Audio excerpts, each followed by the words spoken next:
Good afternoon and welcome to another A-Push video with Mr. Pate. Today we're going to be talking about US imperialism. Why has the United States moved beyond having territory within its domestic borders in the continental United States to moving all over the Pacific and Caribbean realms? Well, we're going to the podcast is going to cover the causes of US imperialism, and it's going to look at the Spanish-American situation with the Spanish-American War in a little bit more depth. And then in class we're going to do Spanish-American War, kind of the annexation of the Philippines debate. But let's just look at generally what it takes to become a world power. You have a faction of Americans at this time very interested in becoming a world power. They see that that's a natural evolution for the United States now that the West has been settled. Indeed, they have dreamed as America has spread, and this is, I know, kind of a interesting style of map, kind of giving you kind of a skewed perspective to show where everything is happening. But basically, as the United States moves across to Western territory, what you're going to see is all the way back in the 1840s, the 1850s, there's a desire to use areas like Puget Sound and San Francisco Bay to establish trade with Asia. In the 1850s, a treaty is made with Japan, and you're certainly going to see a lot of different things that are going to occur here. So, what needs to happen for this to occur? First, in commerce, that's trade. You need to have in commerce a strong merchant marine. That means commercial business vessels that are sending goods over to sell them. That's essentially what we're talking about. The United States fleet was weak. They needed to build a larger and stronger modern fleet of commercial vessels. That's one thing. The second thing is naval power.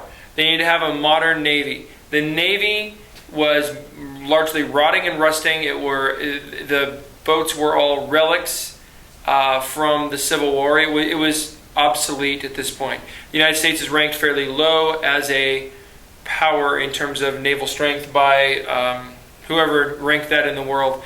They had these rankings out there. One of the things that needs to be done is having coaling stations. A coaling station, essentially, it's important to remember that the ships are traversing the oceans now on steam power. So being on steam power, of course, they need to have coal. So if you have refueling stations along the way for your commercial ships that they can buy it, for your U.S. Navy just waiting for them, these are good things to have. So these are some of the things, again, to have this world power that they were seeking, you need to have coaling stations and build up that Navy. Well, the United States is going to get involved in a number of different areas. One is Alaska. Alaska is pretty simple and cut and dried. Russia supported the Union. It was pretty rare that anyone gave open support to the Union during the Civil War. As a thank you, when Russia says, this land is worthless, will you buy it? The United States agrees to buy Alaska from Russia under William Seward, the Secretary of State from Lincoln and Johnson, for $7.2 million. This is a steal. This is in 1867. And obviously, with the amount of gold and oil that's been reaped out of Alaska, it was a heck of a deal. So thank you, Russia, for begging the United States to take that off your hands. That's Alaska. Hawaii. Hawaii, of course, out here in the Pacific, one of our states, the only territory after Alaska to be picked up to become a state. Hawaii had several things going for it. Number one, Pearl Harbor. This would fulfill that coaling station and place a navy could be housed. A great harbor. Number two, sugarcane. Okay, they certainly had other tropical fruits the U.S. desired. Sugar. Do you like sugar? I'm pretty sure you do. Most people like sugar. Sugarcane. The United States was not a very much of a domestic producer of sugarcane. So this is kind of a redo of Texas in some ways. Americans were invited, they come in, and not just Americans though. This time you're going to have people coming from Japan and China. You have a large Asian population settling in, a white American population also. And by 1890, Hawaiians, the native Hawaiians with the royal family, they are actually a minority that is shrinking fast in their own country. Hawaii had become a monarchy. It had become unified under one king, Kamehameha. His daughter, Liliuola Kalani, was in charge. And the United States had been pressured by these big businessmen in Hawaii to drop their tariffs and not have any tariffs on sugarcane coming from Hawaii. Now, of course, when you have sugarcane coming from other tropical areas, if you have one that's untariffed, we've gone over this. Of course, that's going to be the one that's bought. Well, two things eventually happen. Queen Liliuokalani decides these Americans have too much influence, and she starts trying to reassert control and shut down the influence and power of these white American businessmen. And some of these people, like Sanford Dole of the Dole Fruit Company, that's the name you're familiar with, they basically are not going to like this, and they launch a coup and overthrow the queen. The other thing that was a factor for Dole and these other businessmen is the United States had basically quit giving them an exemption status. So if Hawaii became a U.S. territory or state, the exemption status would be back in. They would be more profitable. Without it, they wouldn't. So those are the two reasons, basically, that you're going to see Hawaii declare independence in this coup, essentially. But then Grover Cleveland, the president, is not going to be willing to annex Hawaii. And so Hawaii is going to be chilling there like Texas had for several years waiting. And it's really going to become on the brink of war, just kind of like Texas, although more immediately to war, that Hawaii is going to be brought into the United States. So we've got Alaska and Hawaii. Spanish-American War. Spanish-American War is Cuba, Philippines, Cuba. That's a good way to think about it. There are problems going on in Cuba. The United States, remember I said you had a faction of people that really want to see the United States become a world power? Well, you also have a faction of people that are very interested in being kind of this, living up to these democratic Republican ideals that the United States had developed and being morally above reproach type of country. Well, they don't like the treatment of the Cubans 90 miles off of the Florida coast, and they start to get very angry about how they're being treated, and this is inflamed by the yellow journalists. And you have several things that are going to happen. One of those things that's going to happen is the United States is going to, one of the yellow journalists intercepts something called the Delome letter. And this guy, Dupuy Delome, he's a Spanish diplomat, basically really insulted William McKinley as president, said he's a buffoon, didn't know what he's doing, and wouldn't stand up to the Spanish. This gets intercepted, published in all the newspapers, and the Americans get really ticked at the Spanish. Another thing that's going on at the same time is Spanish have this policy called reconcentration. They are harshly trying to shut down insurrections by the Cubans, and this is somewhere between detainment and concentration camps. People are getting mistreated. They are being detained. If you said Japanese American internment and concentration camps, this is in the middle. They're not just being detained. It's not a systematic plan to kill them, but a lot of them are being killed. A lot of them are being mistreated, beaten, stuff like that. They're starving. They're dying. So this reconcentration policy, this is being shared with American newspapers. The yellow journalists are inflaming American passions. And a lot of Americans are like, this is wrong. The Cubans shouldn't be doing this. The Spanish should not be doing this to the Cubans. So Cuba becomes a big deal. This is all going to come to a head when the USS Maine off the coast of Cuba is going to suddenly and mysteriously explode, killing all of the U.S. sailors on board. And today we know that forensic evidence has said that basically the conclusion of the U.S. Navy is that they had something internally explode and that caused the explosion. So it was not Spain's fault, but it was widely believed that it was a Spanish sea mine that they left out there that the U.S. had bumped into that blew up the ship. Americans, of course, have deep war fever over this, and this is going to lead to war, and the U.S. goes to war with Spain. So that's kind of the U.S.-Spanish intrigues over Cuba. The Philippines, kind of the first stage of this. Philippine Islands, basically the United States goes in, and again, this is one of those interesting things. Someone out there was raiding navies. They had the Spanish rated above the United States. The United States was kind of in a has-been status, and yet the United States is utterly going to trounce Spain. They sink all the Spanish vessels. They lose none of theirs. One U.S. sailor dies. Hundreds of Spanish sailors die. The one U.S. sailor had a heart attack during the battle. So Spain, not very good job here. You got destroyed by Dewey in Manila Bay. At the same time, though, one other thing with the Philippines, you do have U.S. troops linked with Spanish insurgents that are trying to overthrow Spain and Filipino insurgents trying to get rid of Spain, led by a guy named Emilio Aguinaldo. and the U.S. starts coordinating with them, and they are going to turn over and get rid of the Spanish troops. So the Philippines fall rather quickly.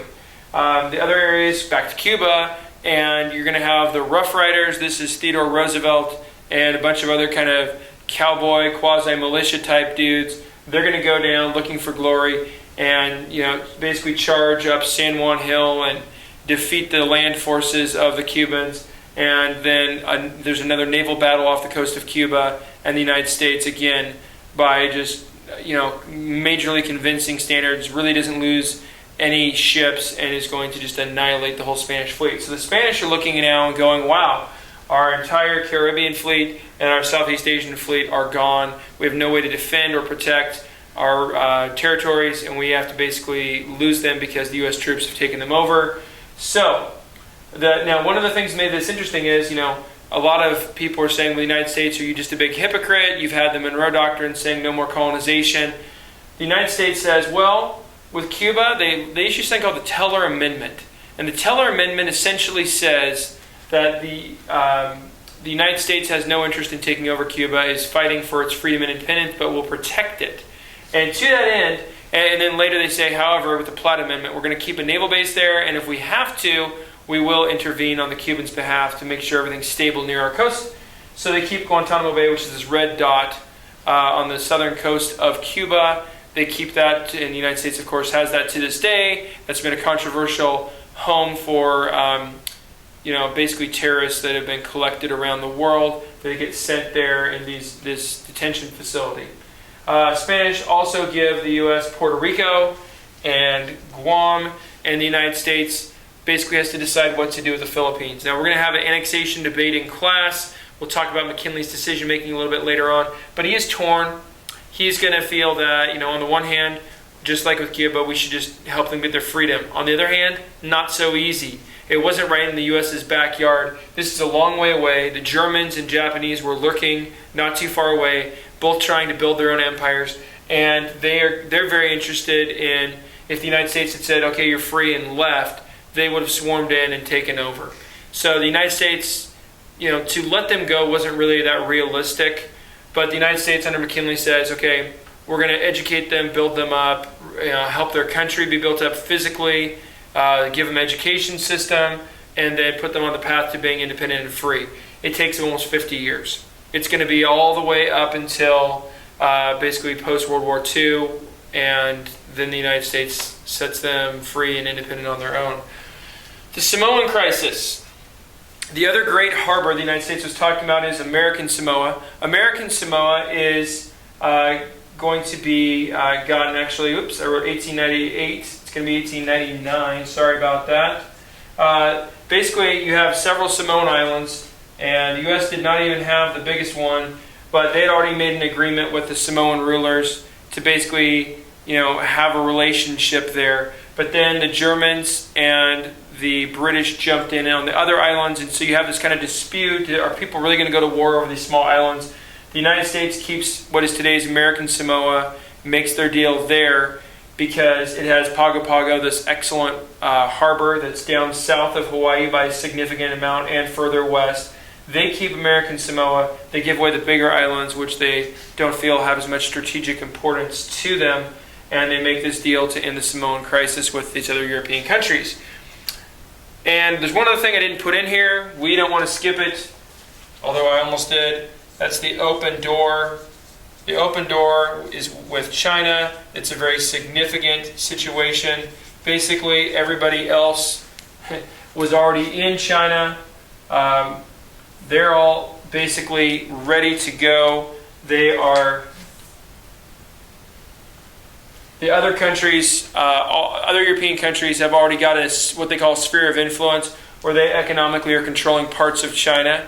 And the United States is late to the party, but of course had greatly desired trade with China for a long time. So the United States issues under John Hay, the Secretary of State, what they call the open door policy, the open door note, and say that basically all of China should be open to everyone for trade. Well, the interference by all of these countries leads to the Boxer Rebellion in China. The Boxer Rebellion is going to basically have, these young nationalistic, fervor-filled Chinese people, they call them boxers, these young men, they're going to attack and kill American businessmen, American missionaries, people from other countries. So all of these countries with the spheres of influence, they basically put together kind of a multinational force led by the United States, and they basically crushed the Boxer Rebellion. And then the United States has that open door at that point because they can say, well, we got in and fought and basically led this effort. So the open door is going to be significant for trade with China. And the last thing is the Panama Canal.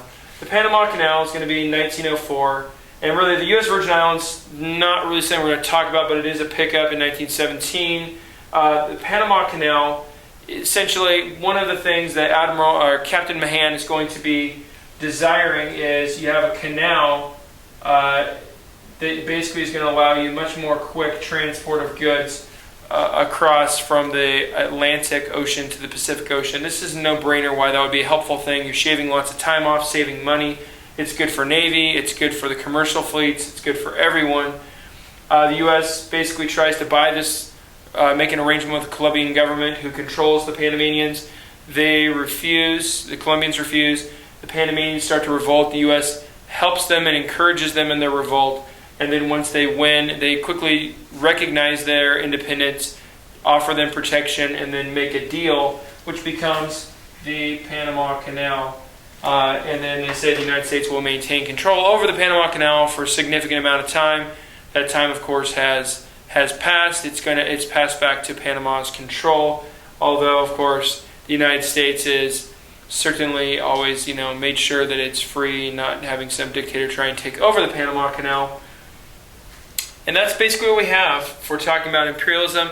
This is not showing you the causes. It's not really showing you the effects, but it is showing you the action of, when you kind of look at the whole map, where imperialism is, why it's happening. You can see clearly you have coaling stations coming across to Southeast Asia.